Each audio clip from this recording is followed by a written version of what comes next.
सागणकरांनी आरोप केल्यानंतर आता खडसेंनी त्यावर प्रतिक्रिया दिलेली आहे। खेवलकर प्रकरणामध्ये तक्रार असल्यास पोलिसांनी गुन्हा नोंदवावा।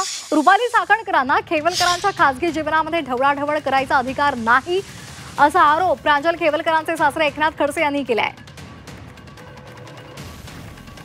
काही जर तक्रार असेल तर त्याचा गुन्हा नोंद करून जे पोलिसांनी पत्रकार परिषद घेऊन जे सत्य आहे ते समाजावर मांडावं, भ्रम निर्माण करू नये। रुपाली ताईंना या संदर्भात कुठलाही अधिकार नाही की एखाद्या प्रायव्हेट लाईफ मध्ये असा बोल। आता याच्यासाठी मी म्हणतो प्रायव्हेट लाईफ की जोपर्यंत गुन्हा नोंद होत नाही तोपर्यंत, गुन्हा नोंद झाल्यानंतर ते सार्वजनिक होईल अशा स्वरूपाचा रुपाला त्याचा कुठलाही अधिकार नाही। तक्रारी घेतली तर त्यांच्यावरती तक्रार घेतली, एखाद्या बहिणीची तक्रार आली असती आणि ते जर झालं असतं तर मग ते कायदेशीर झालं असतं।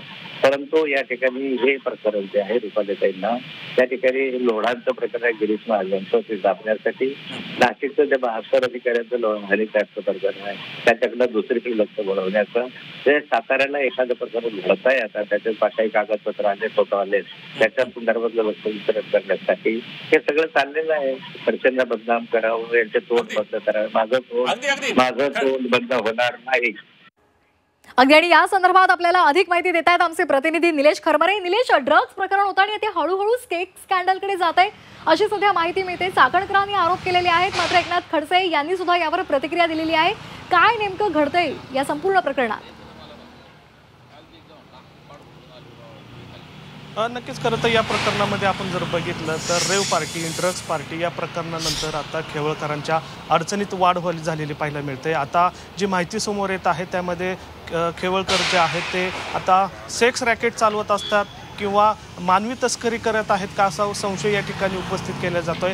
या अनुषंगांच्या काही पुरावे आणि काही व्हिडिओ जे आहेत ते महिला आयोगाच्या अध्यक्षा रुपाली चाकणकर यांनी काल पत्रकार परिषद घेऊन मांडलेले आहेत आणि या पत्रकार परिषदेमध्ये प्रांजल खेवलकर यांच्या मोबाईलमधून जो काही डाटा पोलिसांनी हस्तगत केलेला आहे त्याच्यामध्ये जवळपास 252 हे व्हिडिओ आहेत, 1000पेक्षा काही फोटो आहेत आणि महत्त्वाचं म्हणजे 19 अश्लील व्हिडिओ त्यामध्ये असल्याची माहिती रुपाली चाकणकर यांनी दिलेली आहे। त्यामुळे या प्रकरणामध्ये आता ड्रग्ज पार्टीनंतर आता कुठेतरी खेवळकर हे सेक्स रॅकेट चालवत आहेत का असा संशय या ठिकाणी व्यक्त केला जातोय। खरं तर रुपाली चाकणकरनी काल पत्रकार परिषदेमध्ये जे आरोप केलेले आहेत त्याच्यामध्ये डॉक्टर प्रांजल खेवलकर हे वेगवेगळ्या ठिकाणी जाऊन सेक्स व्हिडिओ काढत असल्याची माहिती दिलेली आहे। गोवा असेल, लोणावळा असेल अशा ठिकाणी त्याचे चित्रीकरण सुद्धा झाल्याचं समोर आलेलं आहे। त्यामुळे आता या प्रकरणामध्ये नेमकं हे प्रकरण आता कुठल्या लेवलला जातं हे पाहणं महत्त्वाचं असणार आहे। चाकणकरांनी दिलेल्या माहितीनुसार